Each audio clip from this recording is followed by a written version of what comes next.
Yeah, we have been talking for 27 minutes, technically. All right, guys. Oh, Lord. Oh my god! And I told my mom, I was like, "Dude, we're gonna go to Portos today," because like we've been dying to go there for a minute, and then I'm totally gonna be like on time. Okay, guys, I apologize. The original version of this had me muted and Gpik giving all the information, so I'm gonna speedrun the information, and I totally apologize because we're speedrunning what was great 27 minutes of dialogue. Of course, Gpik's real name is Nicholas. I totally forgot David, right? Just Nick Alareza, yeah. Nick Alareza, right?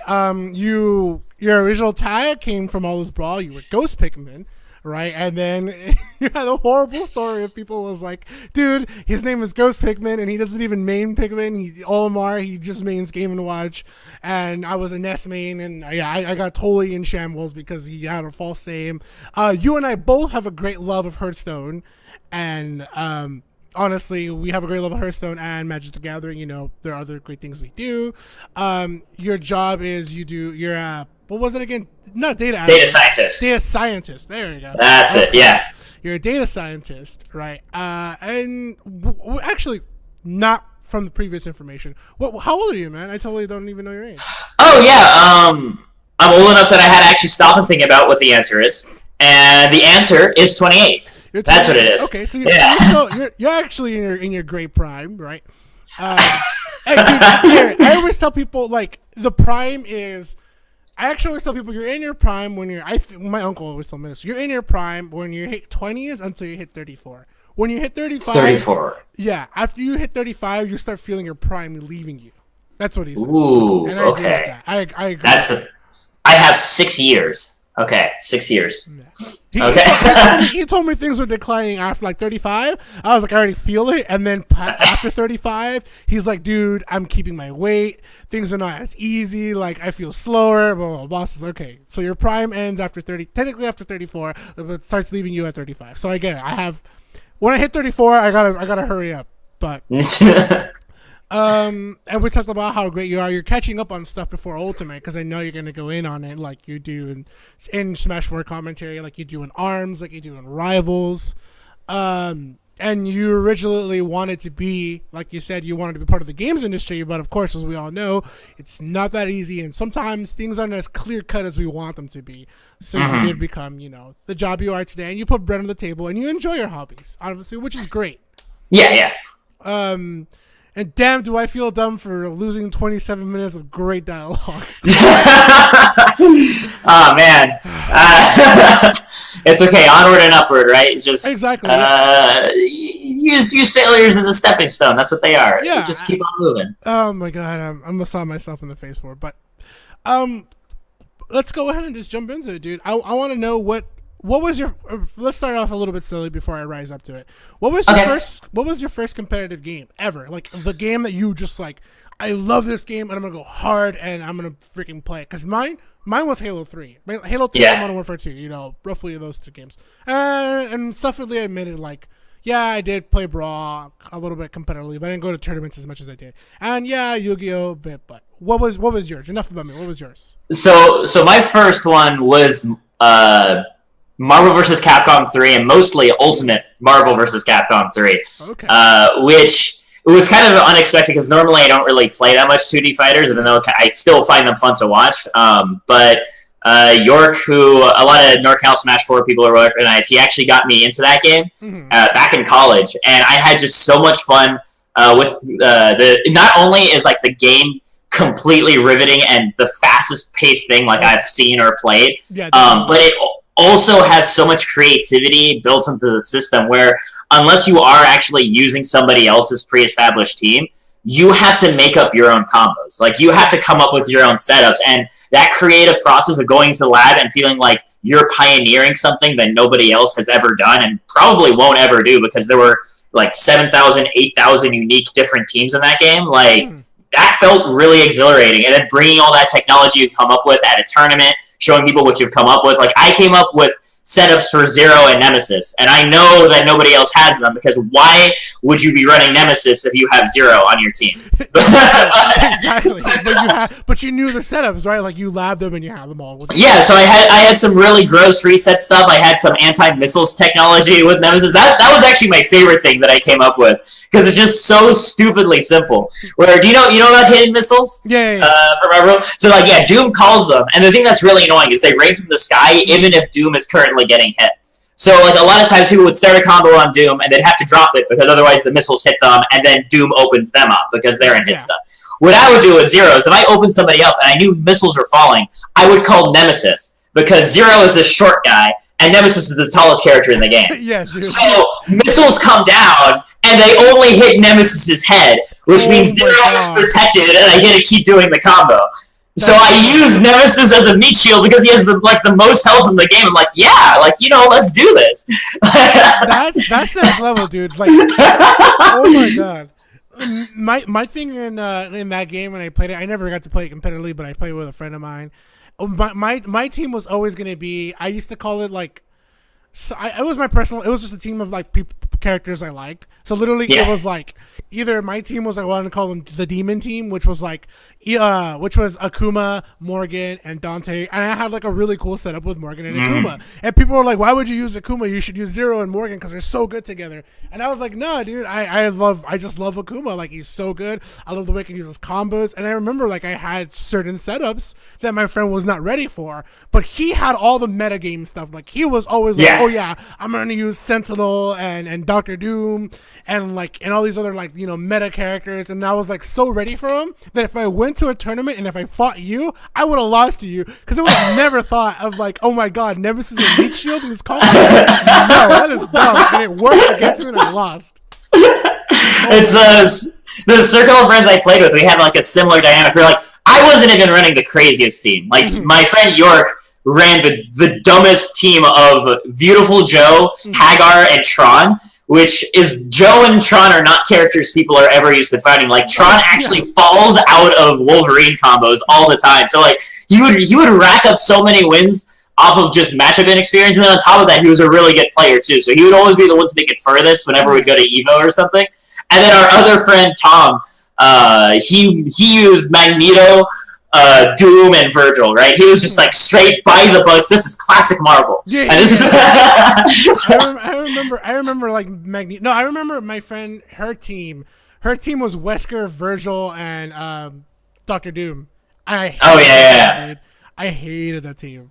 So many teams are just pick your favorite character and then throw in Doom and Virgil along with it, and it's gonna work because Doom and Virgil are just that good together and they can support anybody. So I don't watch I'm trying to watch it. I like it. It's hype. Actually, this is one of the things that also like inspired me to try to better my commentary. Was like sometimes I don't understand what's going on, but it's the commentary that brings me in. When it comes to DBZ fighters, I don't know the meta. I don't I don't know what's top tier, I just know like, oh, if you pick SSGSS Vegeta, like you're winning. I think I'm not remember if that even is the character, but like. I don't even know. I don't know either. I've never played Dragon Ball Fighter. People tell me like you pick your favorite character and then you can build a comp around it. And then like right now, people tell me like, oh, Bardock is like one of the best characters in the game, So I don't know, but like you said, Marvel vs. Capcom, Ultimate 3 or Ultimate Marvel vs. Capcom 3. You pick your favorite character and then you build Doom and Virgil around it, and then you just start. If you're a serious competitive player, that's how you split the difference between your passion and taking that money. Is just you gotta put the top tiers on there, but you have your hobby character, right? That gives it spice. Or you could be someone like Kane Blue River or Apology Man who just runs something completely wild, and everyone's like, "What are you doing?" And then they just like get top 8 at like Evo a bunch. I feel like that goes back to your story, dude. Like people, are like, what are you doing, Gpik Man? Who is this gaming watch? What the hell? But that's great. I always looking for me. My characters usually always happen to be meta. Zero and Morgan are coincidentally my favorite characters. So and Akuma. So those characters are always going to be meta in some form. And I love that. Marth is always my favorite character. He's always been meta. Unless you played Smash 4 early in the game and you're like, damn, bro, whatever happened to Marth? Like Sakurai just told him, Marth, eat this sandwich. and Marth ate the sandwich, and then you're like, okay, Marth's not that great, and then he got buff later on, but. Yeah, he worked it off the calories. Yeah, he worked off exactly. Falco stayed on the couch, and that's why he stayed bad the entire game. But Marth found his way off there. Yeah, Marth definitely found his way off. So, but yeah, you played Ultimate Marvel vs. Capcom 3 and the other one, and that's how. What started transitioning you to start playing Smash? Like, what brought you into that world? So one thing I mentioned in the 27 minutes that have vanished to the ether was I only ever played Brawl mostly on the ladder, but I did play in like college tournaments that kind of sprung up, and that's actually where I first met York. Was at like the very first like college tournament I went to, and like I did well at the college tournaments. I won like I think about a little over half of them. I think the ones I didn't win were because like. This really good ZSS named Warp Status, who I think like actual Brawl veterans might know who I'm talking about. Mm-hmm. He would come to those events, and then he'd win first, and I'd get like second. But aside from that, I was doing pretty well at them. I was still finding them kind of stressful and stuff. Mm-hmm. But like when Smash 4 came out, like York just like told me like, hey, you know, you were doing well in those Brawl tournaments.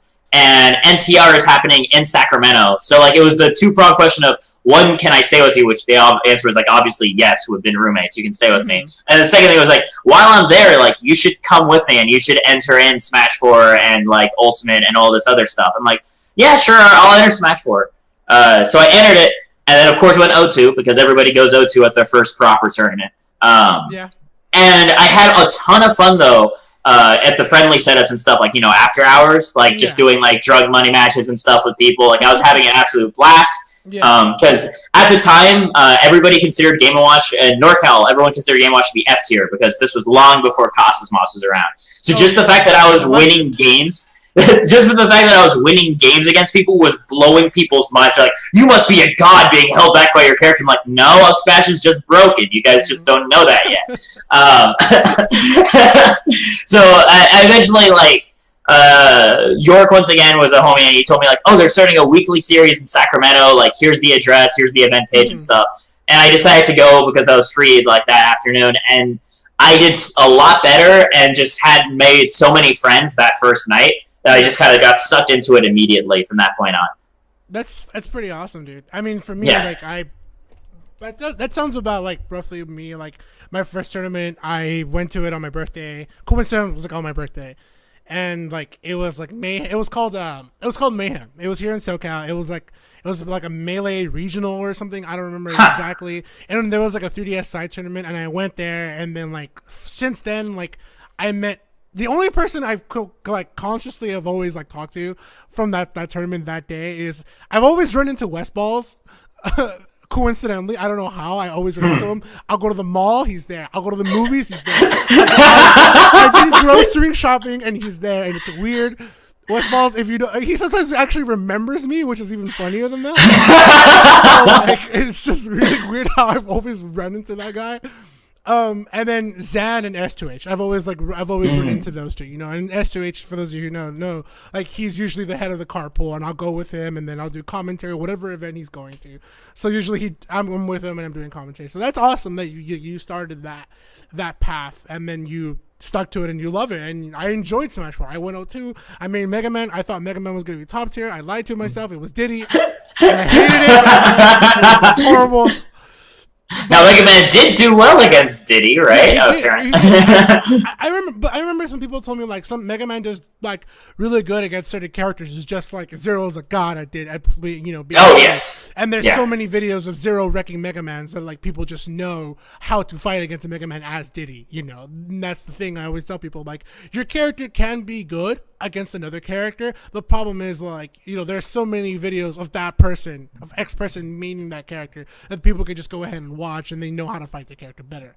So I always, you know, tell people I was with you in the same boat. When I saw Louis Mini beat win grand finals. I was like, dude, I'm popping off because this is actually. Oh my god! I nearly broke my computer desk when that happened. Or I didn't break it, but I nearly flipped over like the entire thing because I just leaped out of my seat. I banged both of my knees on it. I was just screaming my lungs out because he was down 2-1 in set 2. Yeah. I'm like, holy crap! He needs to like dig deep and find it. And then game 2, he played amazing. Yeah. And game 4, and then game 5 was a complete. I forgot to breathe for like the last 20 seconds of that. I just wasn't breathing, and I only realized that after the set is over. I was like, why am I breathing so deeply? I'm like, oh, because I wasn't while I was watching. That's how intense that was.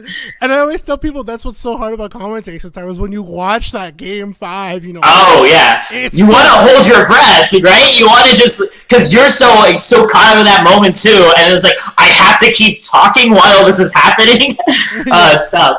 But luckily, because it's so hype, it's a lot more generous in what you can say in terms of like not like it's hard to be like bad in that moment because everybody is losing their mind. Yeah, exactly, dude. I was just like I can't even commentate because this is just so nerve wracking. Like I've seen this happen. Like I've seen S2H5 Zenu like a couple times before, but like this moment right here, this literally in my mind because I was like, you know what.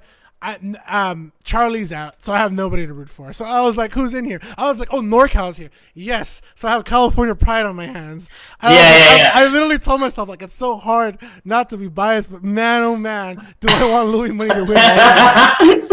Oh my God. No, NorCal was like, we were popping off the entire week after he won that. It was great. And like, we've known him as a grinder for so long in terms, like, we've seen him just like, completely shoot up. Like he shot up from being kind of like just any other player to watch out for this hidden boss to making it on the PR to then making and staying on like top 5 of our PR for like an entire year. Yeah. Like he was rock solid in like the 4 or 5 range, and then finally like punched his way up into the top 3 into the number 1 spot, which is just that takes a lot of effort. We got some killers up here. Yeah. And that was what I was really happy about, is that I know that some of the lower players and going to be a lot of the newer players because SoCal is such a hot spot. I was so happy, Louis Money won that tournament because I've always told people like, and even S2H has told me before, like NorCal has some killers. NorCal has some players that we don't get to see, and a lot of people sometimes even sleep on NorCal, but NorCal is tough. And NorCal has great people. We have a lot of good players. And a lot of people just, remember Shaky and Cosmos, but I've always told people, like, there's definitely more players than Shaky and Cosmos. Oh, yeah. A lot of more players that people just don't see. And NorCal getting a win at GTX, was definitely one of those things that I could finally tell people, like, NorCal is, I don't know if you guys don't know, but NorCal has been existing for the longest time, and y'all just sleep on it. Like, But let's go ahead and take it to, your story. What was your first time doing commentary? I want to know what made you start, So I think the very first time, so there were 2 weeklies that happened in Sacramento. Gamers, Funk Lab, and Odyssey. And I remember it was a Funk Lab. I remember Odyssey. I remember watching those a little bit. Holy crap! Somebody actually watched Odyssey. So a little confession. I told people, and when we were on the mic, I actually lived in NorCal for a hot minute, and I had some NorCal pride because I loved my friends from NorCal. Like I had like 4, but I loved hanging out with them. Like it felt great. Like I live in So I'm assuming you live in Sacramento, right? Yeah, so I lived in Placerville. I don't know if you know. Oh, yeah, I do. Wow, that's pretty close by. I lived in Placerville for a hot minute, and I loved it. There was nothing to do for me in my area, but like my friends would always grab me from the place I was living at because I was renting out a little place, and they would grab me, and then we'd just go to Sacramento, we'd go to San Francisco, we'd go to Folsom, we'd go to all these cool little spots that were just like so scenic, and I loved it. I remember like before I left NorCal to come back to SoCal to start living here, finishing up college, I had heard of a few tournaments, and I remember Odyssey was one of them. And I remember that was like for a little while, that was coincidentally the only tournament I actually watched for a hot minute. Yeah, Go on, keep. Yeah. So I remember like it was like both within the same span of days where like gamers rebooted, they had set up a stream setup, and I noticed that like the 2 people who had been commentating both were called up for a set, so it was just an empty commentary booth while a set was being played on stream. And my first thought was like, well, that's not right. Hold on. Like, somebody should be talking in the mic. These guys are playing on stream. They deserve to get to hear somebody talk about them. So I'm like, all right, I'll sit down and I'll just like commentate by myself as I watch this. So I did that, and I guess I wasn't bad because I wasn't kicked off. But then I got off and life went on. But it was really Odyssey where I like really started to get a start at, because that venue during the summer got stupidly hot. Like that venue got like 110 degrees Fahrenheit. You know how it's like because you're in this region of NorCal. Like it gets really hot, and the venue owner was this cheapskate who he'd turn on the AC, but like for 2 minutes and then turn it off, right? Like just enough to make it livable, but like you're living at like 95 degrees in most of the tournament space. The exception to that was the commentary room, which was always air conditioned. So I learned that if I commentated, I get to be relatively comfortable. So it was part survival mechanism of I just want to live at my weekly, so I better get better at commentary. And then like I still had a little bit of interest, but like it really helps. It really helped motivate me to get better at commentary. Oh my god, that's hilarious. Yeah, dude, for those of you summers in SoCal kind of suck. It's humid. It's like it feels like summer in SoCal sucks. Like it does. Like I always tell people like it's humid here. NorCal, it's hot. It's just hot. Like it's. I always felt that it was just dry heat compared to the it was. It's just dry. I always tell people like personally, I actually prefer summer in NorCal because it's just dry heat compared to SoCal. But it's still hot, dude. Like I just remember like walking around to like my dad's store because he owns like this business. I would go to Placerville, which is still hot. I would run as soon as I could to the car, drive as fast as I could to because the car I had did not have AC. Oh god, yeah. And he had the AC cranked, and I was just living there for like hours until like it got better. Oh, it's amazing because like it's not humid, but it's so hot it still feels physical. Yeah, like you still feel like you're walking into a wall of heat, and it's not moist. You just feel everything evaporate the moment it exists. Exactly. It's I always tell people, dude, like if you lived in NorCal, like you think putting on AC in SoCal is one thing, putting on AC in NorCal is a definite must. Like for you to, I remember watching a stream or two. I remember like everybody looks so sweaty when they play. Like yeah, and that's because they were spending most of, especially if they were deep in bracket, they spent so much time playing in the non-air conditioned area that they were just naturally sweating all the time. And that was my thought process. I was like, everybody in the caster booth is not sweating, but everybody playing in the game is sweating. Yeah. Yeah. I survived, man. Life finds a way. That was the lesson. And it's funny too because it goes back to like if you remember, like if you come from the earlier days of like Smash 4, like you remember Fire and Dice, like we like it was a local, and it sometimes like if there were too many people, the AC just would not disperse right because it couldn't keep up. Yeah, it could not keep up, dude. So it would be hot. I actually remember a specific like regional we had was. I think it was an Arcadian, and it was filled to the brim with people. And I remember it was so hot. Like, TLTC literally had to walk in and out of the venue because it was so hot. There were so many people. The AC, like, I think it broke or something. And, like, and the only persons who had the fan on were the casters. That was it. And I was like, damn, dude, did I wish I could do commentary right now. Personal fan to themselves, and they are so lucky. Oh my god! Yeah. That's. I always find it funny because like I hear a lot of people like talking about like how it was like their dream to get on commentary where they're getting and like what they sacrificed to get on, but then like our stories are more like, no, we were dying if we weren't on commentary. This is our way of surviving right now. Literally, dude, like it is either the fan or all this heat. I would rather take the fan. I would have done the same thing in your situation. I did. Which is great. So yeah, you started, right? You started those tournaments, and I know you started moving up, right? When did you start? So you started right there. I want to know, what was it like? So where did you start seeing yourself moving up and then progressing? Like, how did you feel? So it was kind of interesting because for the most part, for most of the first year of 2015, I only commentated in Sacramento. So like I only commentated our local weeklies and stuff. I remember kind of early on, like the TO for Odyssey, like actually said, like, "Hey, are you available like this weekend for this regional? Because I want you to commentate it." And that was like the first time anybody even told me that they liked my commentary. So I was just like blown away. It's like, "What, you want me to commentate?" Yeah. I wasn't actually able to do that one, but I was able to do like the sequel, like Blood Moon 2. But other than that, mostly just stayed in Sacramento. Where we were kind of viewed a little bit, but like not really. Like the big views all happen at Foundry, which was in San Francisco and stuff. If you remember the first year of Foundry, like we were in the customs era, we were breaking like 2K views. Oh, dude! At a lot of nights. I remember like what day was Foundry? I think was it on Wednesdays or Thursdays? It was Thursdays. Thursdays. So yeah, I would be at Fire and Dice, and everybody's like, "Where is all the viewership going?" And we would just scroll up, click, and I was like, "Damn, the Foundry has like 2 to 3K views. Are you serious?"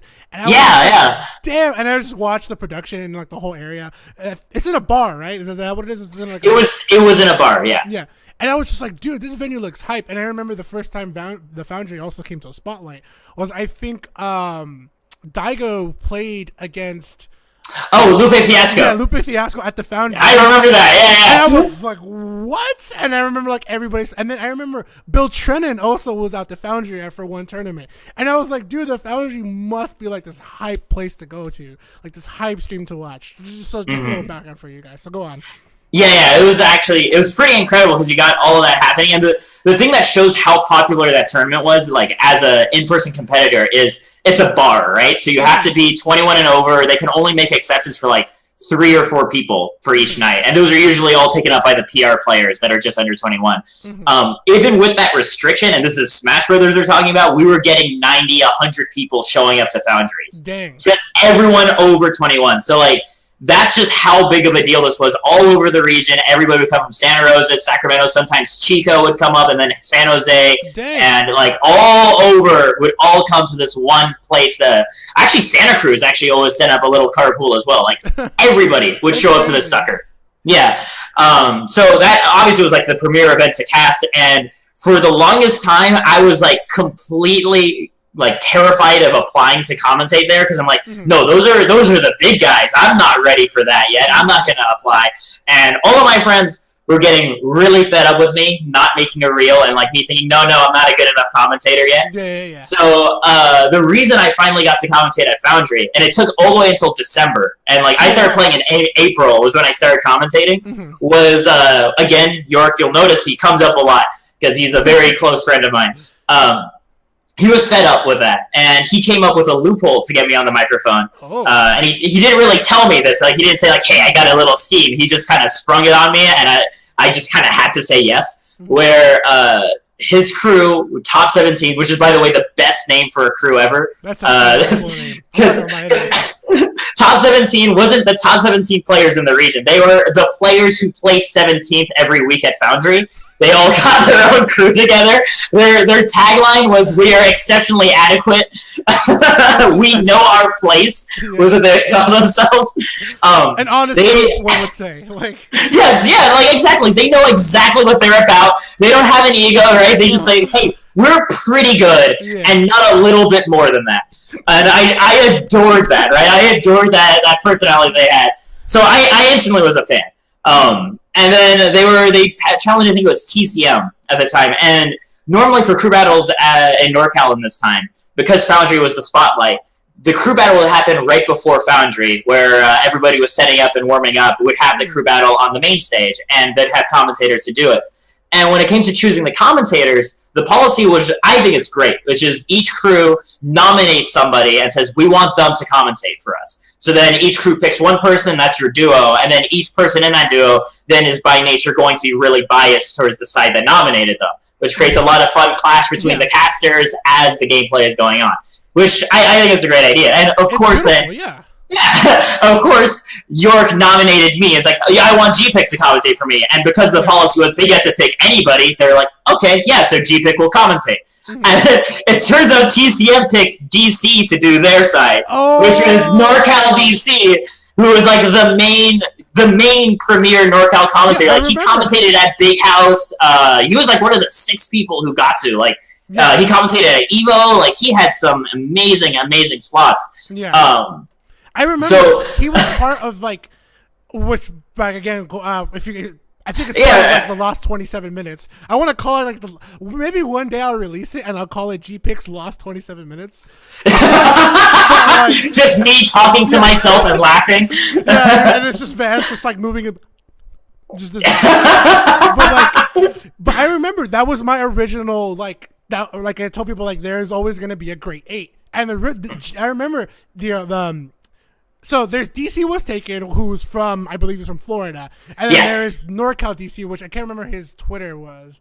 His Twitter right now is Dungeon Commander. I don't know. I don't know what the Twitter used to be. I think it was Showdown DC because he was. Yeah. And I remember he was in my like. I remember there was like 8 people. I used to tell people like, "Oh, these are like the Great 8, right?" And I remember like he was part of the original Great 8 that I named, back in the day. So yeah, but go on. It's just great to know that this is the history of like. I've always wondered where did you two start? Because I remember when Fire and Dice would end. I think sometimes the Foundry was still going on, so some of us I would just tune into the Foundry, and then I would see both of you on at the same time. So just go on. This is really interesting. I like it. So the thing that like I was already like scared of like oh my god, I mean I have to actually commentate with now I have to commentate with DC on top of everything else, and like this is going to be my first impression on him as a commentator. Oh my god, what am I going to do? And then to make things worse, because I have to drive from Sacramento to get to San Francisco, that's like a 2-hour drive, and we got hit with some like nasty traffic on the way there, so I was late to the crew battle, which is just like I've already ruined my impression. Obviously, I shouldn't even show up. It was like what my first thought was like, no, I'll still commentate. I'll just get on and be awkward and like kick. Andy Sorrow was the one who was commentating instead of me because I was late. And I'll come in and I started commentating, and I just kind of like got with it because I love the crew battle format in Smash. I think that's like really interesting tactical decisions in terms of what order you send people out, and like it's so fun to speculate on who is whose counter as a sideliner. So I had a lot of fun commentating it. And I remember right after the set, like me and DC were shaking hands and stuff. And he was saying like, okay, I'm going to be on later. And then Gpik, like, do you want to just stay on now? And I'm like, oh my God, I'm allowed to commentate Foundry. It worked. I made it on. I'm like, yeah. It was like the most like nervous thing. Yeah, I'll commentate. So yeah, that ended up me starting commentating in a wider NorCal sense. And then like immediately after that, almost unrelatedly, was our regional like COG where I broke out of pools and then went like 0-2 immediately, I think. Like I actually kind of busted as soon as I made it into top 32. And it was the same story where I saw the stage, there was a seat empty. I'm like, you know what? Screw it. I'm commentating the rest of this tournament. And I just walked up and I sat down and I commentated, and that's when most of NorCal really heard me because like the desk was like right near the audience, so everybody sitting around could hear what I was saying, and then the people at home could hear me. And then after that, like everyone was like, why isn't Gpik commentating more? It was like the immediate feedback. And from there, like I was like just requested to commentate at a whole bunch of NorCal stuff. And that's kind of when I broke out regionally. It was like those two things happened like within the same week. And then it's just like suddenly I went from just this local commentator that Sacramento loves and nobody else really hears to like everybody in NorCal was suddenly aware of me and was saying like, yeah, like let's see if Gpik's available for this or that. And it was a big change suddenly. I totally know that feeling. It's kind of like I don't want to. My story's not important right now. I can talk about it on my own stream. If you guys ever watch my streams, twitch.tv/SCSN.tv. Anyways, but if you guys ever watch my streams, I could go ahead and talk about it. But this is more about you, and I understand that feeling, dude, because that's how it was for me. Like all of a sudden, I was just as of recording this year, 2018, this was my breakout year. I had, for the most part, just done commentary at Fire and Dice because I loved it, because I was always comfortable there, and I just love everybody from Fire and Dice. I really did. I love Pluto. I love Chris, Day, Adam, all the whole crew there, dude. And I just got so used to it. And I remember like I'd watch like MSM, Wednesday Night Fights, and I'd always wanted to do it. And it was literally, I want to say, the exact same story you had, where like I wanted to move on to like, but I was just so scared. I was so scared to get on at MSM that when I got on there and I asked about it, like War Chief knew who I was. I was like, oh dude, I remember you. And then Strides knew who I was, and then it was like, yeah, get on. And I was like, oh my God. And The exact same feeling you had, dude. So I totally share it, and it's awesome to hear that. Like within that week, dude, you just started growing. You started becoming like somebody that I was seeing on a regular basis, something that people were seeing on a regular basis. Yeah, and that's pretty awesome. So I'm assuming. So I'm assuming you and DC became like static partners, or like did you have a static partner in NorCal, or was you just? I did have a static partner, and it wasn't quite DC. We did get to commentate a lot of blocks with each other, so like I did get really comfortable commentating with them. But my main static partners were actually both Sacramento people for the most part. Like there was X-Head, who was like the very first person I commentated with, and then he kind of retired from Smash 4 within like the first year. And then the other person who Duck Hunt mains might know who he is, and most people have no idea, is Chai from Sacramento as well. And that's just because, like, we were already really great friends. Well, we became great friends in Smash, and, like, our commentary was just really good then because we naturally had that chemistry of always hanging out and then still being analytical when we looked at the game. Chai is, as a fun side note, that's the reason why people from Sacramento don't lose to Duck Hunts. Legit is from Sacramento, and he has beaten every Japanese duck hunt he's fought in bracket. He has not lost to a Japanese duck, and he's fought like 4 of them. Yeah, like, that's coincidentally. I was like, he does not lose to duck hunts. Yeah, and it's the same story for most of Sacramento. And the reason for that is we have Chai, and we played him every single week. So we just know what that character can do. Meanwhile, here in SoCal, the IE lives in constant fear of a man named I'm Hip. But, that Bayonetta main, right? Yeah, but he's original Olimar main. But, Olimar and Duck Hunt. Yeah. Which his Olimar and Duck Hunt, I loved watching him. But like, you got to do what you got to do. Yeah. But the IE, dude, they just every time I've asked S2H, like, dude, why don't we go to the IE and go see Caesar, because Caesar lives in the IE, right? And I love talking to Joel. That's his real name. And he's like, excuse my French, but I was like, fuck no, I don't want to fight IE. I'm driving to the IE to go fight IE. No.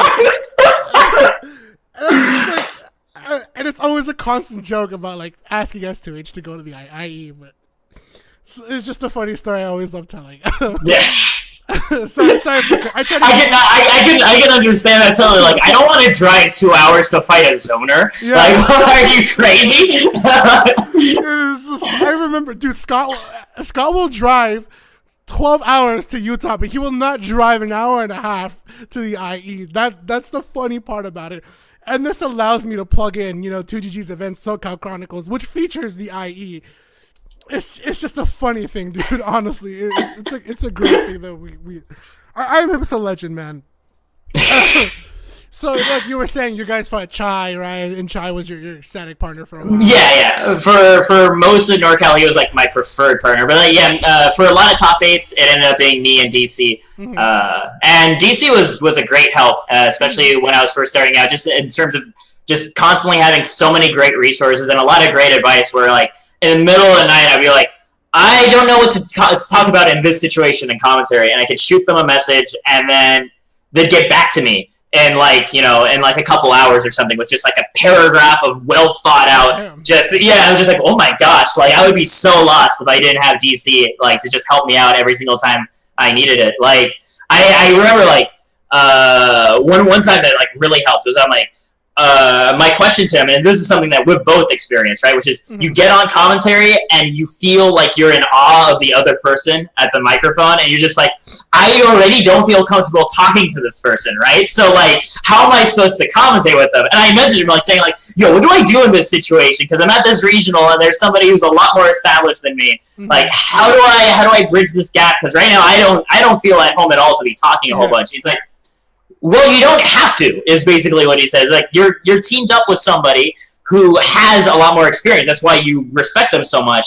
So you can let them lead instead. And then they're also good enough then, naturally, that they're going to give you room to speak. And then slowly, as you get more comfortable, the balance will shift to be more 50-50. But in the beginning, don't worry about it. You can let them take that first step and, like, kind of show you the sort of tempo that they're comfortable at, and they'll help you along. They'll give you your time to breathe, and don't worry about it. And like I've been following that advice, and it tends to work really well. Whenever I remember to do that with like a higher level commentator, it's like, oh yeah, just they know what they're doing. even more than I do. That's the reason why I respect them. So I'll let them do it. So that was really good advice. And that's honestly really great advice because it's, just to give a little side note, like we've done commentary before. So I was like really upset at myself for I had the same situation, dude. I was like, I got on and I was like, Gpik is way more established than me. I don't know what to do. And I ended my block. I was so mad at my block. I did terrible because I knew I did. And I felt to some people like, no, Vance, it's okay. You did fine. Like, didn't even worry about it. I went the whole event just looking down on myself. I remember we talked and you told me to give me some advice. And I was like, okay, cool. I know what to do next time. And I've literally followed your advice. And then like, I wanted more. And I remember that was the same advice literally D1 told me. And he goes, it's a co-caster. You have another person with you. And if they're much more established, it's okay. Let them lead you because you're going to learn from them. And that was literally like what he told me. Literally the exact same advice he told me. And I just felt so affirmed. And I was like, oh my God, if I had literally known this like 40 minutes ago. So far, no one has come up to me and told me like, yo, Vance, you're terrible. Switch was like, oh, some people told me like, yeah, you did okay. You could have better. Yeah, you're right on that part. But for the most part, yeah. And you're right. Having that resource of DC for you and then you learning through the ropes through someone else was honestly great for me. I had Pluto who was doing a lot of 2GG events. Oh yeah, he was going out to all these events and I wasn't. I was just staying at Fire and Dice, and I learned a lot through commentating with him because he knew how to hand off things to me, and we had like this level of synergy that I kind of was able to follow his lead. I always tell people sometimes commentary is a dance. And there's always going to be a leader and someone who's following along. And sometimes you two will be at a great pace. And that's what makes commentary sometimes great. And I was able to learn through Pluto. I was able to understand through watching Nico play because I felt that his play style was great for me to follow when I did commentary. And that's what kind of helped me progress a little bit. Mm-hmm, mm-hmm. So yeah, you started growing, right? You were learning and all that stuff, which is honestly great. When can you recall a time where you said like, damn, I made it? That's so it depends on the definitions of made it, because like at the beginning, like I didn't ever have like thoughts when I was commentating that like one day I'm gonna commentate at like nationals and majors and stuff. That didn't even enter my head as a thing. Like when I first started at locals, I'm like, maybe someday I'll commentate Foundry. And then I'll have made it, right? And then I get to commentate Foundry regularly, and then the thought is, maybe someday I'll commentate a 2GG Saga, and then I'll have made it. And that goalpost just keeps moving a little bit further every single time you meet it. Just like as a player, where like every time you get better, it's just like, oh man, this time I went 3-2, but maybe someday I'll make top 8, and then I'll be happy. And then you make top 8, it's like, maybe this time I'll place in the money. And then I'll be happy. And then, eventually it's only, I have to win or I'm not happy. It's just life. You always find that next way to move forward. So, like, it always felt like a big deal every single time that I stepped up. And I always remember every single event that was, like, the milestone of, like, the first time I commentated an event that did, like, blank. Like, those events are always, like, really lodged in my head. Like, I remember the first time I commentated outside of NorCal, which was the Genesis Saga. Way down in SoCal in 2016, if my memory is right. Or is it 2017? And I remember that because like, that was the first time I commented out. That was when I first met Sedgehog, which was really funny because like, that was kind of his first, I think that was his first Saga too. And we both... So to take it back, technically, so him and I actually have a little bit of history. Him and I's first unofficial Saga, and the reason why I call it unofficial because we were on for like a hot minute, was actually Pink Fresh. Me and him actually did doubles. Oh. Yeah, we did doubles and like one or two singles matches for Pink Fresh Saga. And then we hopped off, and then they got other casters. But that was technically like that's what I say, it's unofficial, official kind of like first time because like we weren't really on for much and we didn't know each other at the time. But that was our first taste of like, oh my God, we're here at ESA, blah blah blah. And then all the lights and everything that happened there. Exactly. So I say unofficial because like we didn't necessarily stay much on longer. But yeah, that I believe Genesis Saga. So go on. Yeah, Genesis Saga was like our first official slot, and that's something that we always laugh about because like we feel like we've come such a long way since then, and just like we were both co-casting with each other back then, and like we're still paired up all the time even now. And at the time, we had no idea that we'd become such good friends and that we'd be commentating with each other so much. But like it's one of those things that just kind of happens on its own.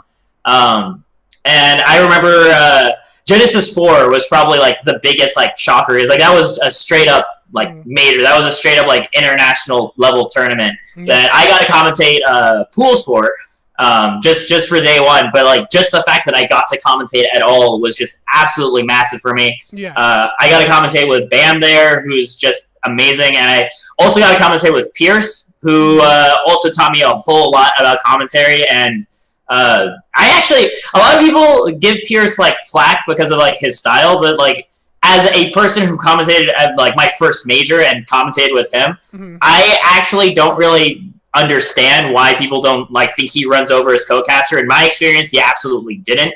And most other people who I talked to who have commentated with him, like actually everybody who I've talked to who have commentated with him say like he's completely respectful of like your time to talk and stuff, and he helps really push the conversation forward into really interesting ways. And like working with someone who's like on the ball that much really gave me an idea of like this is how far it's possible to push it. Like now that I was like in the same room as them, like oh wow, like there is so much room for me to grow from where I am right now.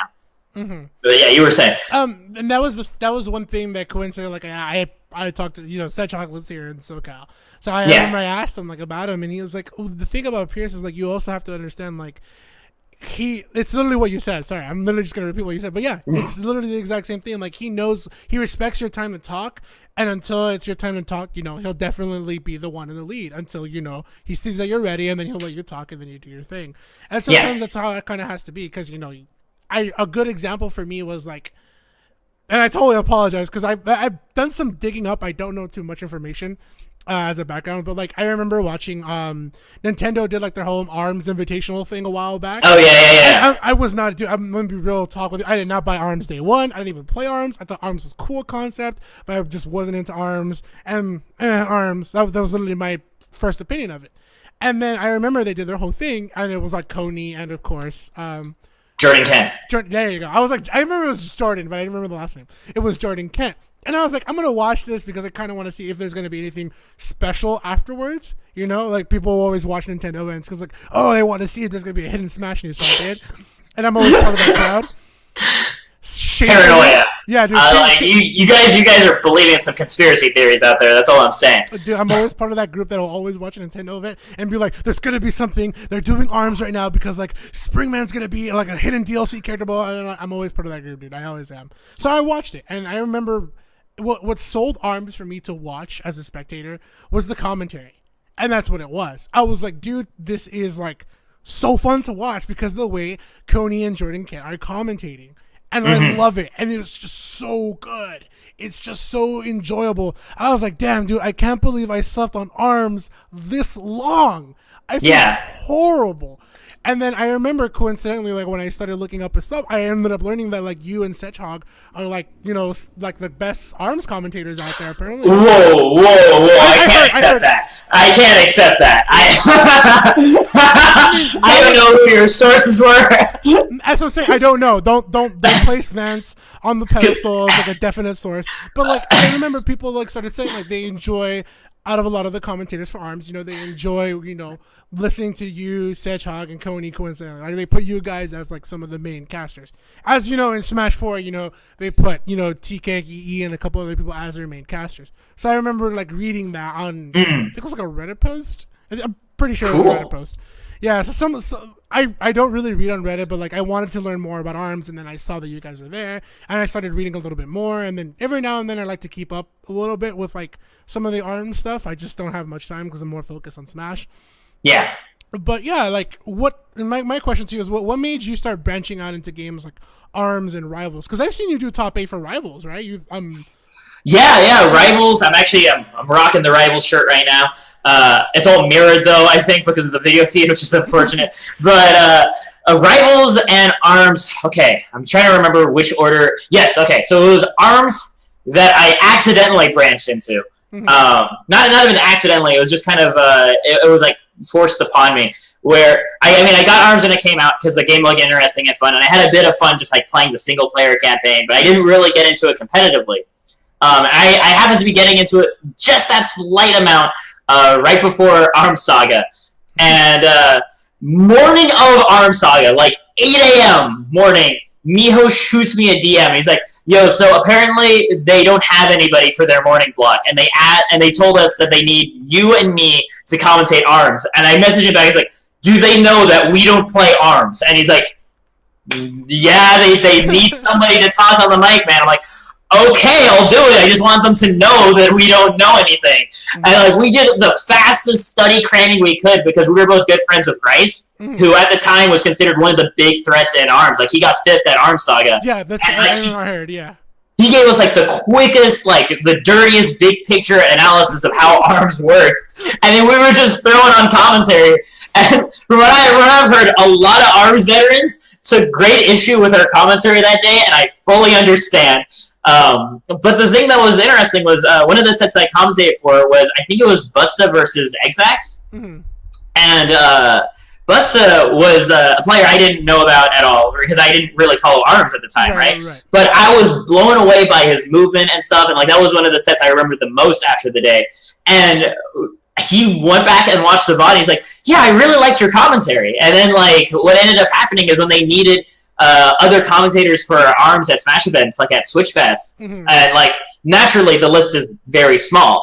And then my name just came up in the conversation as somebody that like was recommended. It's like, yeah, he did a pretty good job commentating ARMS before.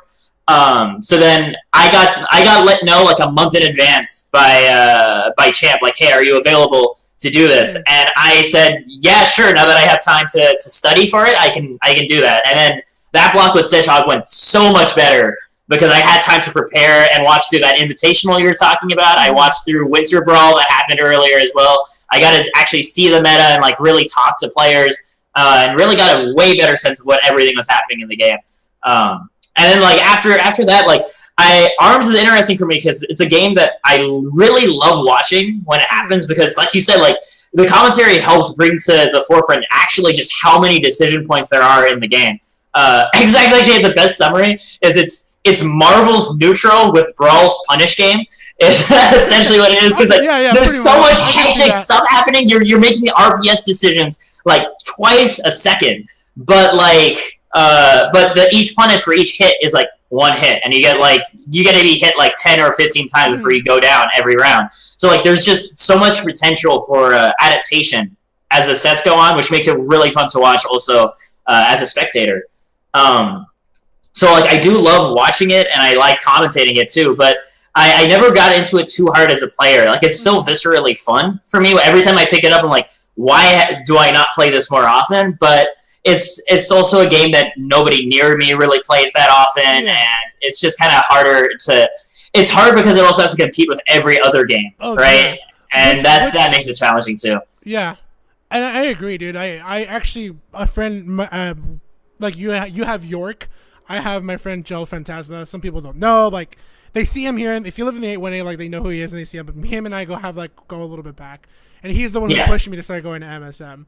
But like one of the things that him and I theorized, like the reason why Smash wasn't announced as early as it was, which in reality I feel like it probably should have, was because Nintendo was releasing, Pokken, ARMS, and a couple other games, Splatoon 2 for Switch, and they wanted those games to grow. That if they just would have off the bat released Smash, would have definitely like not given ARMS, Pokken, or Splatoon 2 the chance that it has now within the community. People just want to play like, why play ARMS when we can play Smash? Why play Pokken when we can play Smash? Those games needed to grow first, and they do have like great following. I wish ARMS had like a circuit and other stuff, but they have great following. People do love those games.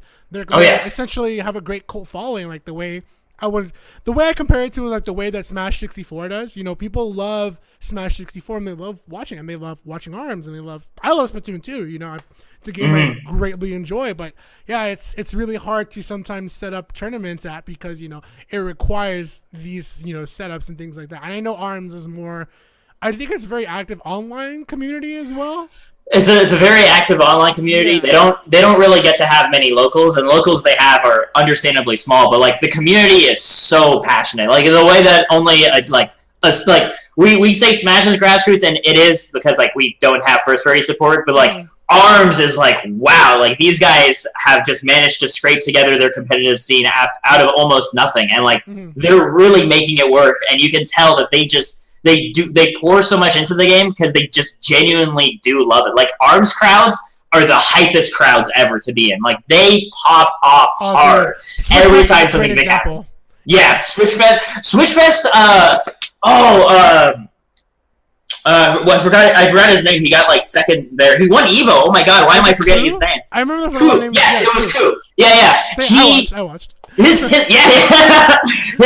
passion is just absolutely insane. Like, because like not only is he maining like an offbeat character, but like after every game, like he was just like yelling at the heavens, like whenever he was winning and stuff. Like I don't see Smash players, I don't see any other players getting that invested into their games where they're actually raging against God or something every single time something happens. But like, you know, just seeing that level of passion both in the players and like the crowd and stuff, it all feeds into it. Like the fact that they fund each other's compendiums, even though like they have such a smaller community, they still manage to pull through even there the same way that we sometimes fail, and like they manage to succeed so often. It's crazy. Like that amount of love. It's like it feels great. Like even though like again I'm not really a part of the Arms community, but whenever they ask me to contribute, like and I happen to do a good job, right? Like it does feel really good to help a group that like loves their game that much, however much they need it, you know? Yeah. Like they absolutely. I like if everybody loved their game as much as Arms players loved Arms, like wow, like I know Icons need some of that love, real talk.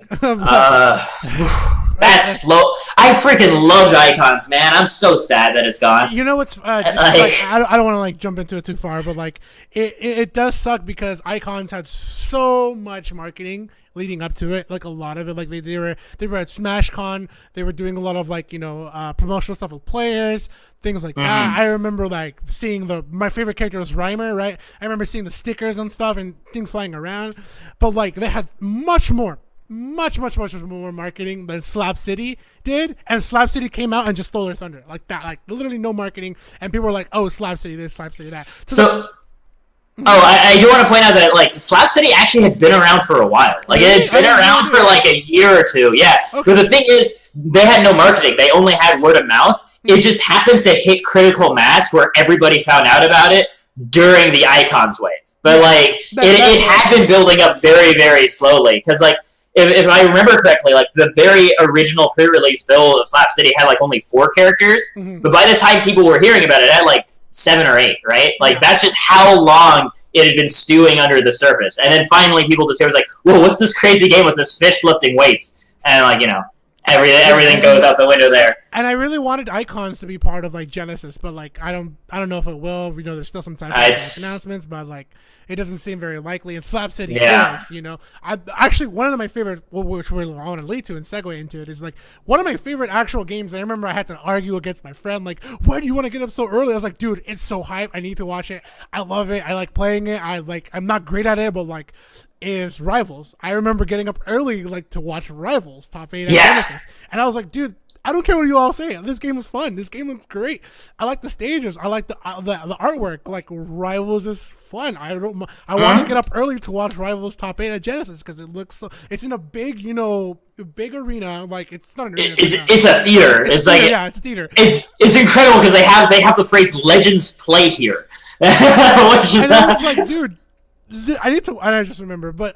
Let's go ahead and jump into it. Like I said, what started to get you into Rivals and started getting you to do top 8s and things like that? How was that from you moving on to Smash and then growing within Rivals and then doing top 8s? I want to go ahead and talk a little bit about that. So that's its own journey where I actually remember when I finally played Rivals because I bought Rivals after SmashCon because I saw the announcement for Rano at SmashCon and the game looked really sick and it was on sale. I decided, I might as well get it, and eventually I'll want to play it because SmashCon of that year is when I was sampling a bunch of platform fighters other than Smash, and I realized I just love this genre. It doesn't have to be Smash. It could be anything.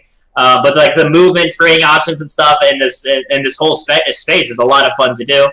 But I never really got around to like really sitting down and playing it for hours up until when Marvel Infinite came out. Because of course, playing Marvel 3 as much as I did, I had to get Infinite, and I had to install it at midnight the moment it was available on Steam. So I was staying up waiting for it to be downloadable so I could like try out Zero and see what changed. I'm like, what am I going to do to just kill 2 or 3 hours that I could stop at any time and not feel bad? I'm like, well, I have that Rivals game, right? I'll boot that up, I'll try it out, and like I fell in love like instantly. Like it just felt so sharp in terms of responsiveness. Like, like it felt like everybody who plays it says like the movement in Rivals feels like the crispest movement in like in any game. Like I think like Slap City is like the only one that comes close. Like other than that, like it's just you can do so many things at any moment. So like I really got into it. And I remember like the little notifier saying like you can now install like Marvel comes up. I'm like, I'm good with Rivals actually. Like that was like my immediate gut reaction. And I just kept playing Rivals instead of playing Marvel. So then GTX was around the corner. And then that had in addition to Smash, right? It had a Rivals bracket. And I answered. Yeah. I answered Rivals, even though I'd only been playing it for like 2 weeks. I'm like, no, this game's amazing. I just want to see what its local scene is like. Yeah. And I just every single time I played that game in person, like I just loved it so much more. Like there were so many Smash 4 setups, like all those top players, and I was just grinding away at the Rival setup in the corner. Like I just didn't even care. Like that game, like immediately grabbed me, and like soon afterwards, like I was interested in getting into commentary for it because I like the commentary for it is like good, like it's very informative and stuff, but it's interesting coming from a Smash 4 background where it's very relaxed. A lot of Rivals commentary, like because like there's so many interactions happening on the screen that you obviously can't talk about all of them. Like you literally physically cannot talk about every interaction that happens in a Rival set. So instead of trying to, they tend to be a lot more laid back. Like they talk about like specific interactions and stuff, but otherwise a lot more analysis, that sort of thing. In more like high-level matchup analysis or like stage stuff, or just like more general humor and just like fun like trivia about matchups and stuff, that sort of thing. And coming from Smash 4, where we have like just so much energy going into every single match, right? Especially just like especially because anyone can always die in Smash 4 and stuff. We're just kind of used to always having that tension. I remember listening to the commentary and thinking like, I wonder how Rivals would be if the commentators had like more of this kind of perspective in it. So that's what got me interested in trying to commentate for Rivals, that and just loving the game in general.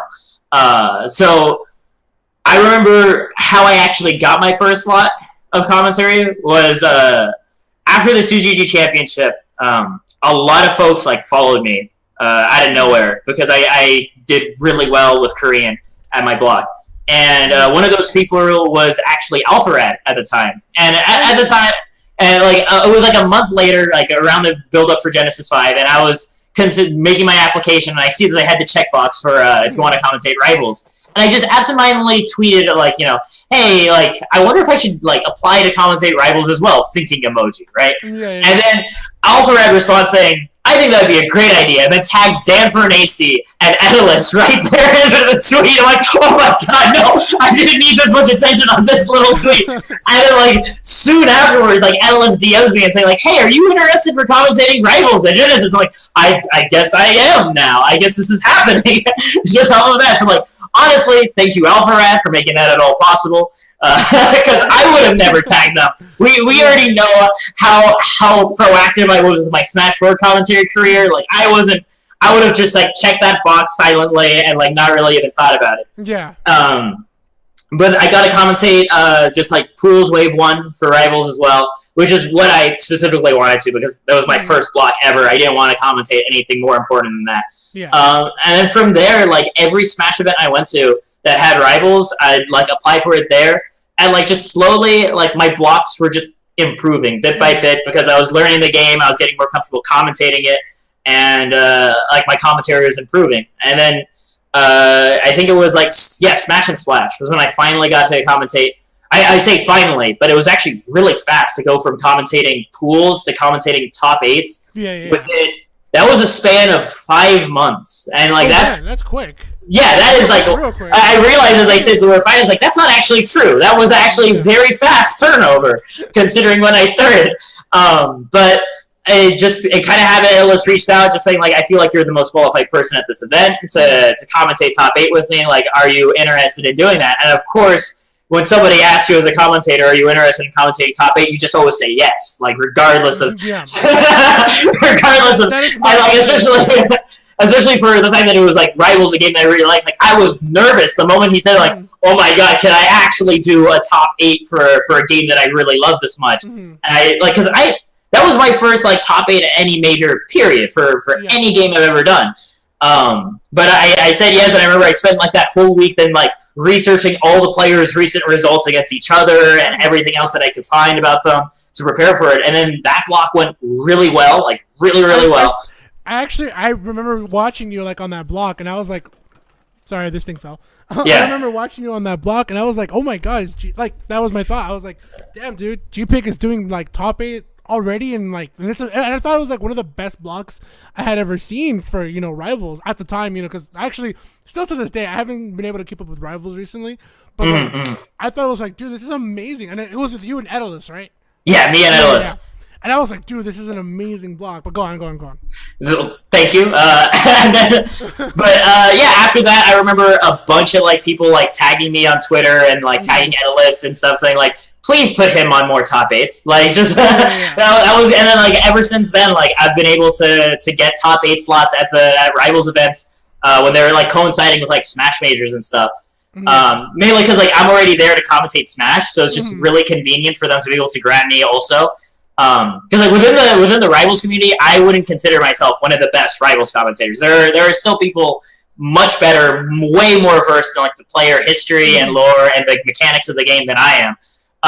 But when it's a matter of like these major situations and stuff, like I do have like a bit more experience just in terms of commentating way more often than they do, and that's just unfortunately because just Smash events happen way more often than Rivals. So I just have more hours talking to a mic over gameplay.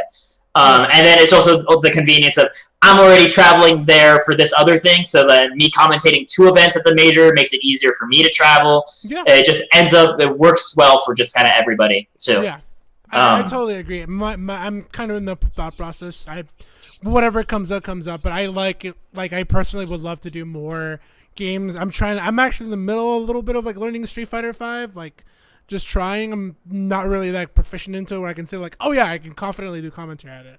Like no, I'll probably go on Wednesday night fights and fail, but that's one of those things I do like. Sometimes I love commentary overall. As you guys know, I do podcasts. I love to talk. I have a hard time shutting up. It's like my biggest flaw.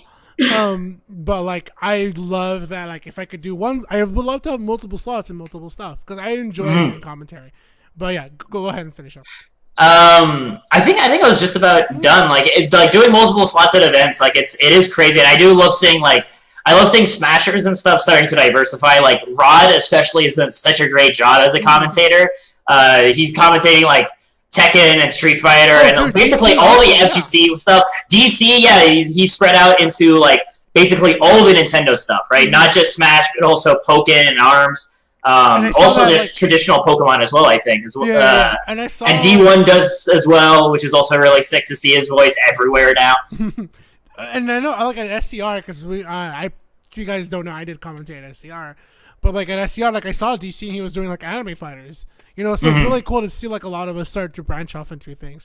I personally want to do Street Fighter because I love Street Fighter. It's a series I've always enjoyed since I was like a kid. I actually stopped playing Brawl to play Third Strike at a time, and even Tatsunoko versus Capcom. Like I stopped playing Brawl just for those 2 games, simply because I love the Tatsunoko versus Capcom series. I hope they do another one because people love anime fighters.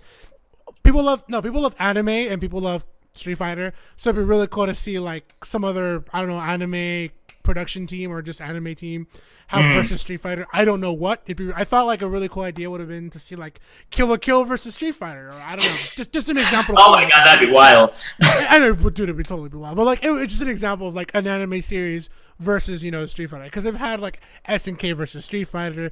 They've had other Street Fighter versus like Tekken cross Street Fighter, things Yeah, like yeah. that. So I definitely want to see Street Fighter versus another actual, like Tatsunoko is it's an animation production company. So it'd be really cool to see, I don't know what other one, but it's a good example. But yeah, it's always great to see like a lot of Smash players branch out. And I think like you're also a really good example of someone who's done ARMS and, Rivals on top of, Smash 4. Mm-hmm. And of course, what's being great is like, I don't know if it's 100% true. I think they told me that like Rivals is actually coming to Switch next year. I don't know. Yeah, it's they already transitioned to a different engine. They transitioned to Game Maker's Studio 2, specifically for the purpose of creating like a deluxe edition to come out on the Switch. I don't know when it would be coming out. I assume it's going to be sometime in 2019. But once it actually hits the Switch, then I think it's going to actually increase its accessibility a whole lot. Yeah. I'm like the fact that Rivals continues to grow. I find it really exciting because it's still a game that I love, and like the community it's a similar grassroots feel to ARMS, right? Where it's just like there's so much passion and love that goes into the game, and so much warmth and welcoming in the community as well. That it's been an absolute joy to get involved with, and the fact that I keep seeing it break its own record every single step of the way this whole year. Like every tournament was breaking ARMS records for like not ARMS for Rivals records for like most entrants just period. And then like we had Heatwave 2 recently, which if this is just a Rivals only event, right? A Rivals only major, it was like one person off from being 100 entrants. Wow. And that's just Rivals, like people flying all over the country just to play this one game. Like that is crazy for Rivals to be that big. Like the first Heatwave was like, from what I heard, like 48 people or so. Like it doubled in size in just a year. And it's still growing because people are still seeing it, and like with Shovel Knight being added, and more interest in platform fighters. When this game comes out on the same console as like Smash Ultimate, like if you want to wind down from Ultimate but still want to keep beating the crap out of your friends or something, and you can load up Rivals instead. Like I think it's in a very promising position right now.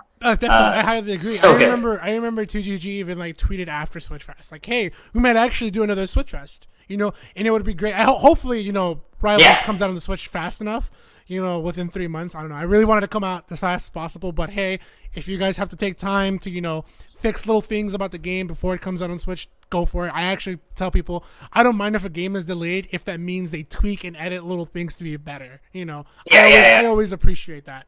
But I would definitely want it to come out so that, Switch Fest 2, if it happens, it'll have Rivals, and Rivals on the Switch is awesome because you can take it anywhere now, and you can play it on the GameCube controller, which I know some people also enjoy playing on. But I also love playing Rivals on, coincidentally, I actually play it on PC, and PC, if you have it on Steam, it lets you use like multiple controllers. I actually play mine on one of these because the Pro Controller. Yeah, I love this controller, so I enjoy playing Rivals on the Pro Controller, the Switch Pro Controller. So it'll be definitely fun. But that closes out that segment. Damn, dude, I feel like we're hitting literally like everything we wanted to talk about. Well, yeah, you sound like I want to hear your life story. I'm like, all right, we're talking about everything then. Okay. But my question to you is like, have you always lived in NorCal, or have you lived in anything else? Just to cover some other questions, Yeah, I've always lived in Sacramento. My family moved from one part of Sacramento to like El Dorado Hills, but it's basically always been in the area. I'm familiar. Because I used to live inside that area too. I know where El Dorado Hills is. What's your ethnicity or your background? Both of my parents are Persian, so I am just 100% Persian. I'm a first generation American in my family. Like both my parents are from Iran. So it's kind of exciting and also terrifying to see recent political events. But I'm just hanging with it. In the meantime, it's always great to meet other people. Like I had no idea you were Persian, so it's awesome. Oh, everybody assumes I'm Mexican because they say brown skin and your last name ends in an A. They just assume I'm a Mexican. No, actually, my thought process was you're from. It was like what's the name of that? I thought like so if you're for those of you who don't know your continents and your countries, like Belize is an example. Like Belize is part of Central America, but Belize is actually like full of other races, and it's actually full of like people they speak Spanish, but they're actually all black in Belize. They're not all Hispanic, And then like Argentina is a mixed race of like German and people from Spain. So I thought you might have been like from like South America, so maybe like Brazilian or something. I thought you were like really off. So it was two choices. It was either Brazilian or it was somewhere from like, actually, coincidentally, actually the Middle East. I just wasn't sure where. I wasn't 100%. I was like, he's probably Brazilian or something else. I don't know. It's like The Rock. People used to thought like The Rock was like black and Latino. And The Rock's like, nah, dude, I'm from Samoa. Like I'm actually there's a whole race of people that look just like me, and I'm from that. Mm-hmm. But I don't know, dude. I feel like we hit literally everything. Mike, I guess my one big question to you is like, what made you start playing video games, and what is your favorite video game? So I can't really answer the first one because I don't remember when I started playing video games. No one really does. The thing is, one of my first memories as a 3-year-old was playing Mario Brothers on the NES. Like I was playing video games before that, from what I heard from my brother and stuff. Mm-hmm. I literally don't know what the first game I played was. I think Mario Brothers 3 was the first one I remember playing. But it's just always been a part of my life in that sense, right? Like as long as I've had consciousness, video games have existed. So it's kind of weird for me to ever think of it as a thing I'd consciously pick up because it's just always been around. But I mean, video games have just also, they've always been there as just a pastime. At first, just kind of a way like for me and my brother to have fun with each other, and then a way for me to have fun with other people as I meet them. And I'm sorry, I completely forgot what your second question was. No, don't worry. What's your favorite video game? Like of all, like what's the game you always come back to? That's not hopefully not like, because they always tell me like, what's your favorite game? Oh, it's Smash Bros. I was like, no, dude, come on. No, this is a hard question, man. This is a vicious question. That's like, it's hard to come up with a good connection to that. I compare it. It must be how a parent feels when you ask who their favorite kid is. But like same spectrum, really. You're not it's just like it depends when you ask me. Like you can ask me the same question in 2 hours, and different games are gonna come to mind. Mm-hmm. So like at the moment, my favorite game. I'm not going to be cheeky and say Lightwalk, as tempting as that is, because that's the game that I made, and saying your own game is just terrible. Oh, so so you're doing great. Now you're adding things to talk about. Yeah, but favorite game, shoot. A lot of times I've said VVVVVV, just because it's such an elegant game, like.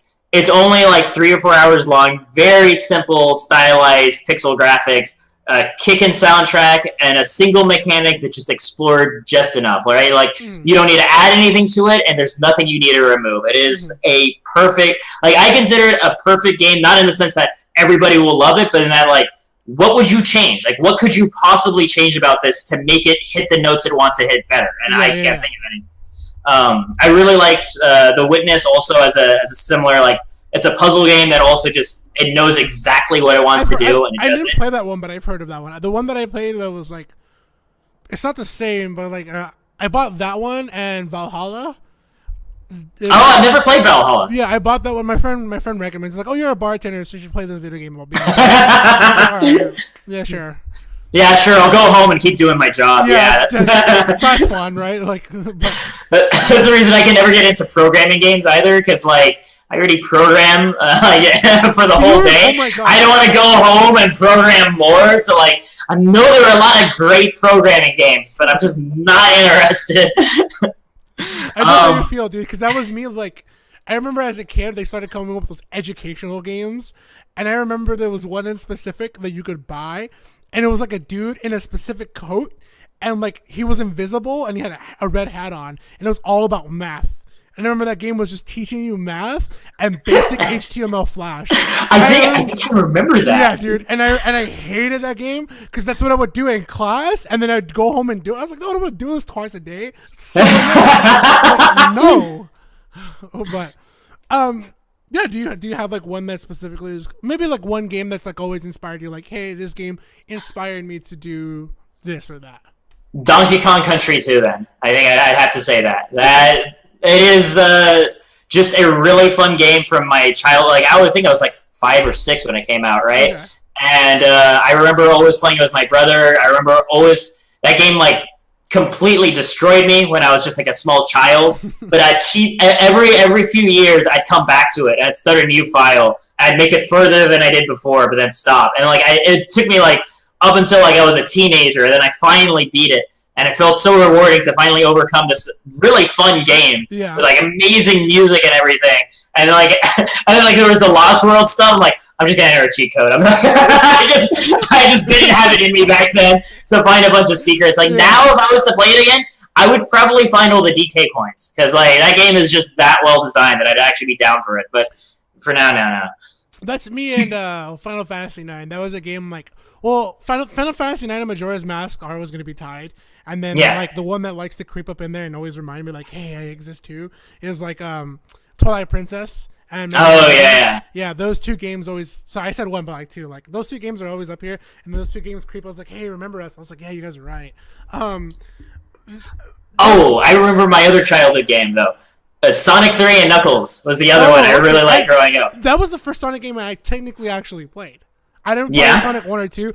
I remember my neighbor, she had Sonic 3 and Knuckles, and I remember, like, was that the one where, like, Michael Jackson's crew, like, did the music for it? I remember. Yeah, that's allegedly what happened because he's not in the credits, but, like, there's a lot of structural similarities and stuff. From what I heard, that was the case. Yeah, and I remember she told me that. She was like, oh, yeah, man. I was like, oh, really? The King of Pop, like, helped out with this? So I started playing that, and I thought it was really good. And then that soundtrack is fire, right? Dude, it's I always tell people Sonic games could be trash, but the soundtracks will always be flames.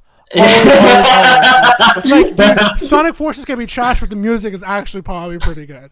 I've never actually listened to the soundtrack. I was already put off when there was like a cutscene where they talk about Sonic being tortured for 6 months in an offhand way. I'm like, what is with this plotline? What happened to Sonic? You know, funny. The plotline has Sonic come back, but he's not even been emotionally damaged. He's still he's still cracking jokes. Yeah, and I'm like, dude, if I were tortured mysteriously for 6 months, I would not be sane. Nobody would be sane. But apparently, he's still like making these one-off jokes. It changed nothing, but they still added that in. Like, why does that exist? I don't know, man. Hopefully, you know what, Sega just cuts his losses. Like, all right, you know what, Sonic Adventure 3, that's fine. We'll do it. We've been avoiding it. We'll just get to it. Whatever. Well, it's maddening because Sonic Mania came out the same year, right? I mean, it was by an independent party and stuff, but like that got all the best reviews. Like, they clearly see what people respond well to, but like, no, we don't want to do that. We know how to make a good Sonic game, but we don't want to do that. We're going to do something else. And from what I've been told, Sonic Mania leads into Sonic Forces from the classic Sonic point of view. Which wow. Yeah. I didn't even know that, yeah. So, there's so much stuff about Sonic. Man. Let's just jump into it. So you made a game. Yeah. I mentioned I was still... Not so much these days. It's a lot harder to find the time. But back when I was in college, I really did game design as a hobby. And one of the things that me and a couple friends worked on was a game called Lightwalk that we put together over the course of I think it took us 4 or 5 years of off and on work to finally make it. But we put it on Steam, and it's just a good old puzzle platformer, where everything is a laser. Literally everything is a laser. As like your mom used to make. And that sounds like a great selling pitch in a commercial for it. Everything is a laser, like the way Mama used to make. And I was like, honestly, if I saw that, I would have probably been sold for a little bit. I was like, okay, hold on. I wanted to see the rest of this trailer then. Yeah, we do have a trailer that's up. You can probably find it on YouTube if you search for Greenlight Lightwalk, because it was on Greenlight. But I remember, the main premise of the game is that, there's a point that a laser starts at, and it keeps going forever, until infinity in that direction. But the twist in the game is that if two lasers would intersect, they actually stop at the moment that they cross each other. And since lasers, they're your platforms, they're your walls, they're the hazards, all depending on what color of laser it is. What that means is you have the ability to place a block. So, if you were to block this hand right here, this laser, that would then let this laser keep extending onward and make a bridge. So then it's all about those cascading reactions that happen. When you change one small corner of the stage, you cause the entire rest of the stage to transform along with it. And it can be a bit of a mind screw from watching playtesters play it. I like watching them get really frustrated. I actually one of the things that I remember when I was a kid was I'd play HTML Flash games, like I'd go to York, and they had like an HTML Flash game with like Ed and Eddie, and they had one that specifically had you deliver jawbreakers, and there were 2 versions of that.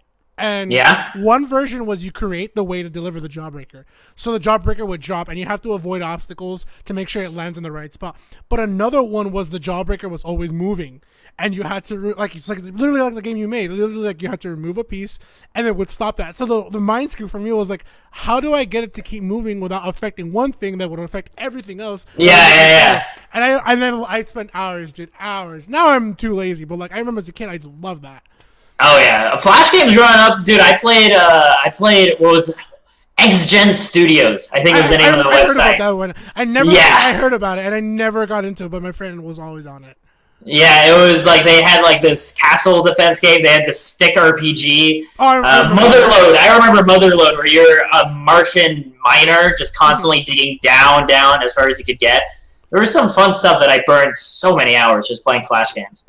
I remember that Flash games were kind of the start of like tower defense games almost, I feel. Yeah, tower defense started in Flash, as far as I'm aware. Because like you had the freedom of placement with like the mouse to do it quickly. Yeah. And everything else that went into that. My lighting just changed. I'm noticing. I'm like, what the hell is going on? I look a little bluer.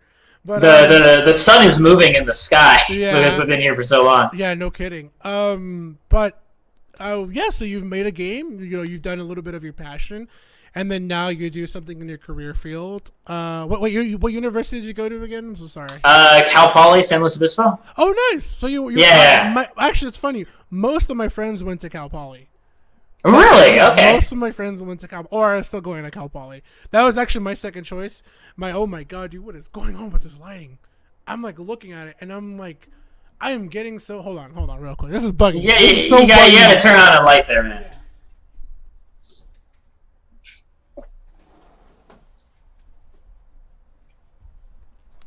This will be the only time you ever get to see me step up in the talk show. This is bugging me so much. I was admiring your wall behind you. Your billboard. Oh yeah, do you think? Wait, which one? This one or this one? That one. Yeah, that one. Yeah. So I remember. So funny thing, just to really touch on it, because of course this is more about you. This is more of your episode, but I got into when I started doing into commentary. Like I coincidentally, one of the things that brought me back was like watching Sedge and Nursemaid do Smash Factor. I was gonna say Smash Factor. Yeah. And then I saw how Sedge would always do, like he kind of dressed a certain way to match the way he would do commentary. So for like Greninja Saga, he wore like a pink scarf because Greninja has the top. Yeah. For Arms Saga, he wore like the goggles because Mechanica has goggles. So I was like, dude, I had this. I told my mom like, hey, I'm getting older. I don't want any more gifts. I just don't buy me anything anymore. I'm literally at the point where I can just buy what I want if I want to get it, And not to boast or anything, but like, yeah, I don't really need a gift. Just call me, tell me happy birthday. Maybe we'll catch up on lunch or something. Yeah. And she bought me this jean jacket for Christmas. That was the last thing I told her she could ever buy me. And I wore that jean jacket a lot to commentary. If you saw early 2018, I was always wearing the jean jacket. And I wanted one way to differentiate myself. So I started buying pins according to the event I would do. So if you see this pin right here, this is a Hadouken pin whenever I do Wednesday night fights. Nice. And then this is a Fire and Dice. Exactly, right? for Thursdays. And then I have a couple other ones up there that like, so I have this one over here. This is a Mega Man pin for MSM. This is a popcorn pin for hat. For the hat. Yeah. That's so nice. Yeah, dude. So I literally bought pins for like every single event. And I have like Zelda pins that I wore for of course, God, I just lost. Hyrule Saga. Yeah. So I bought pins for according to each one. Yeah. So real quick, if it's not too much to ask, I want to know, like, personally, what are the things that I love about the lighting? Please, just be okay. Personally, one of the things I love, geez, do this lighting is, it's okay. It is what it is. People are not going to be, this is more of a podcast in reality, but. Yeah. One of the things I love about the Smash community, and it's so transparent and so clear cut, is like in today's landscape, where we have a lot of, issues and things like that. One of the things I love about the Smash community is it doesn't care about your race. It doesn't care about, your affiliations. It doesn't. And I love that it just brings people together for who they are as a player and for who they are as a person. And a lot of that stuff. And that's one of those things I really do love about the Smash community. I actually tell people, like, it's allowed me to appreciate race way much more than I did before. And I want to know, like, if it's not too much.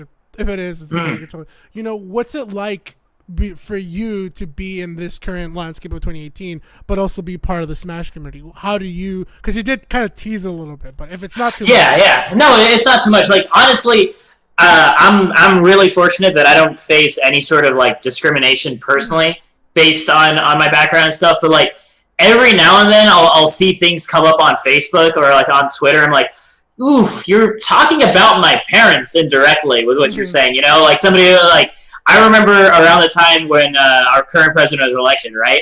Like somebody posted this thing about like comparing Muslim refugees to orcs. Right, moving into the Shire. So I'm like, remember that. Wow, you're talking literally about me and my family, like my family who would have died if they didn't get to escape from Iran. Oh, okay, like that's what you like would think of me. And like the thing is, like, the funny thing is, so many times I see these things, and like I'm pretty sure they don't even know I'm Persian, and they're just like being this out and out about saying these things, and like I don't really tell them because I'm like, whatever. Like I'm actually. Like, if this is their true colors, then it's good for me to just know it then, I guess. But, like, within the Smash community itself, like, race doesn't ever really come up in that way. And, like, the only times race comes up is, like, it's usually, like, that racial group making jokes about themselves, right? Like, it's not really anybody being, at least, luckily, for my personal experience, hasn't been anything else of the sort. But I mean, I don't know if that's different from other sub-regions or other groups, but for myself, it's been like... One that should technically not be mentioned, that I'm not supposed to mention about a sub-region, or about a region, but let's go on. Oh, okay. Okay. Well, currently, as of like recording of this video, there's a region getting like a lot of fire. I just don't want to call them out because I know people in that region. And yeah, I know people in that region, and honestly, I feel like they've told me before, like, I wish our region wasn't like this, but... one of the person who's pretty controversial, he's been ever so nice to me. He's been ever so nice to SoCal, and he's always kind of made it a point to tell people, like, I don't want this to define our region, but unfortunately right now it does. And it sucks that way, because he's always seen his region for what it could be. And for what it really is, it's just a lot of people who love Smash and a lot of great people. Actually, I always visit that region quite often, and I always go see that group of friends because I love hanging out with them, and I wish people would see them, and not all this negativity, But go on. Yeah. But yeah, to answer your question, me, like myself, I've never felt like any degree of discrimination at all in my community.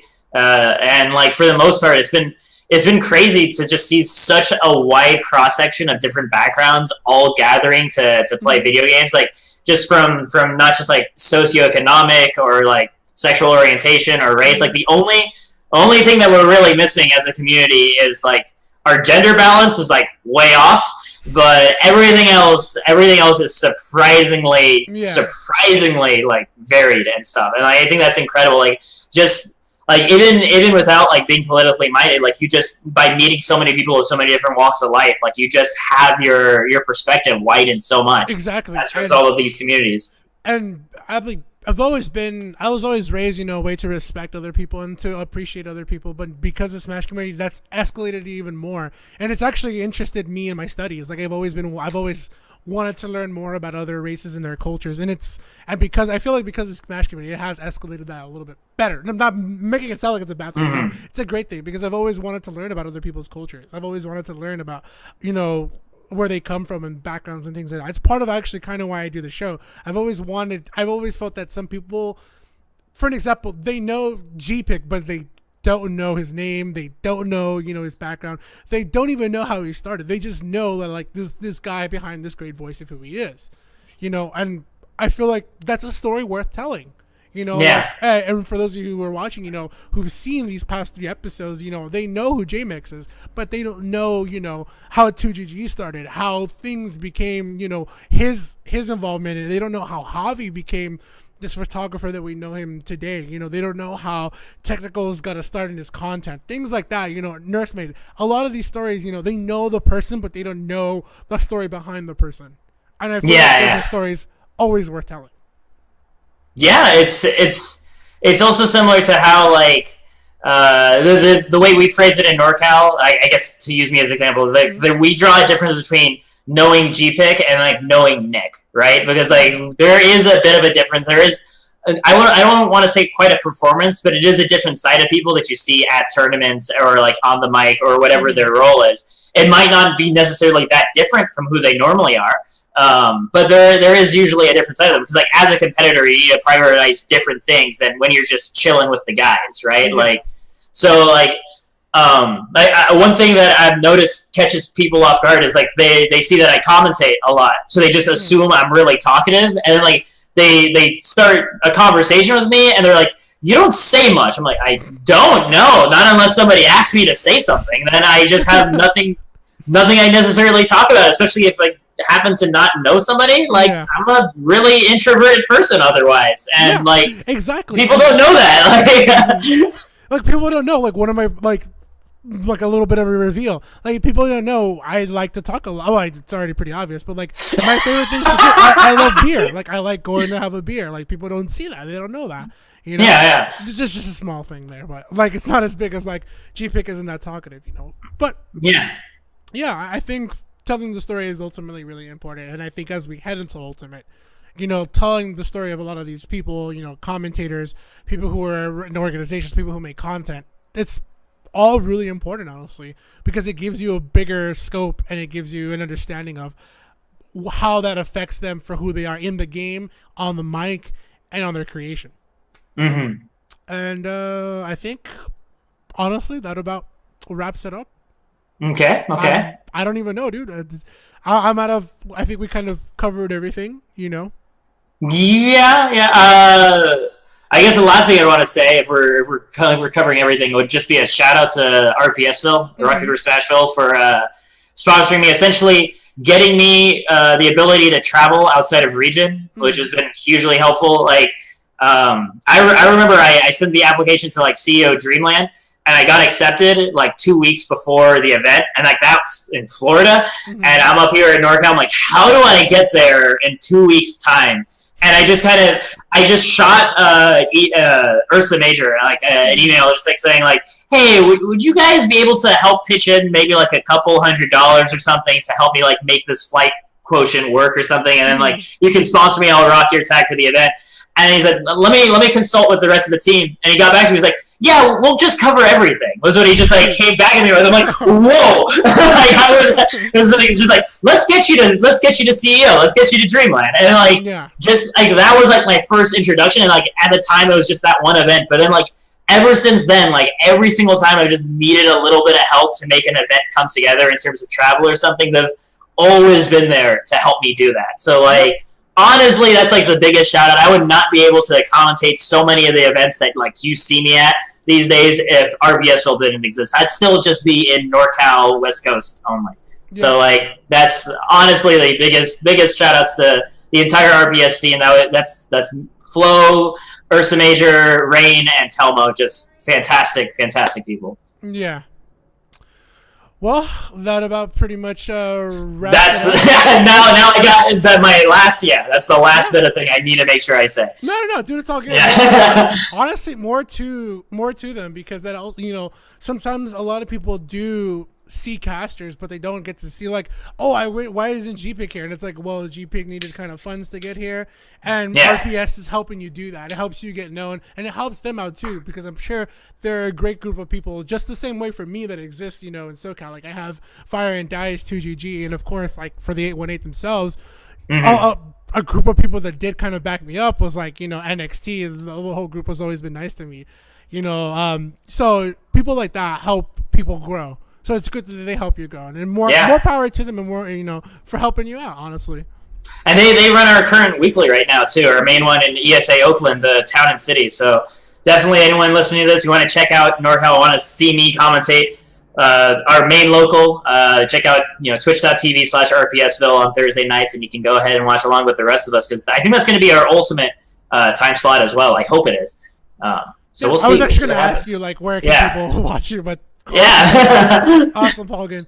Well, of course, this has been me, Vance, and of course, joining me this time back again on the mic with me is, of course, one of NorCal's greats, Gpik. Thank you so much for joining me today and being part of Off the Record. And honestly, it's great to talk to you again, dude. I haven't seen you in quite a minute. Dude, yeah. Well, I guess we'll have to catch up at that event TGG announced in January, first week of January. I forgot what it's called. SoCal Chronicles, definitely. SoCal Chronicles, yeah. I'm actually gonna, before this records and before this gets live, I'm actually releasing a video talking about how building a story for players and Ultimate itself is really important. So, you guys will definitely see that video before this one. But yeah, of course, you guys can follow me at Vance_EXE, and of course this YouTube channel that you're watching it on, and of course Twitch as well. Where can people follow you, Gpik, on Twitter? So Twitter, they can find me at Gpik Smash, and then my Twitch is simply Gpik. So just the word Gpik, yeah. I could not get Vance for some reason like that. Obviously, it's a cool name and people took it. So yeah, this has been Off the Record, guys. Thank you guys so much for watching. Until next time, it has been my pleasure to serve you.